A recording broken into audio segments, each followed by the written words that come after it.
మనకి వేమన శతకం, సుమతి శతకం లాగా మంచి మంచి పద్యాలు, భావాలు, మంచి భావాలతో కూడినటువంటి పద్యాలు మాకు చెప్పేవారు చిన్నప్పుడు.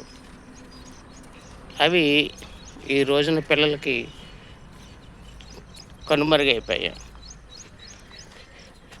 ఎప్పుడు సంపద కలిగిన అప్పుడు బంధువులు ఒత్తురు అది ఎట్లెన్నెన్,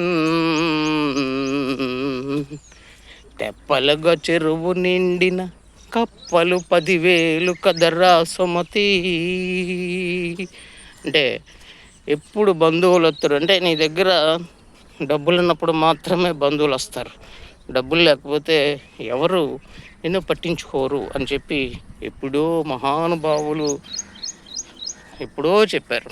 ఆ రోజుల్లో డబ్బు విలువ కూడా ఉండేది కాదు, కానీ ఆ రోజుల్లోనే వీళ్ళు చెప్పారు. అంటే ఇది తప్పనిసరిగా యూత్ అందరూ కూడా ఆలోచించుకుని మీరు ఎప్పటి నుంచో కూడా ఎల్ఐసి లాంటి వాటితో సేవింగ్స్ చేసుకోండి.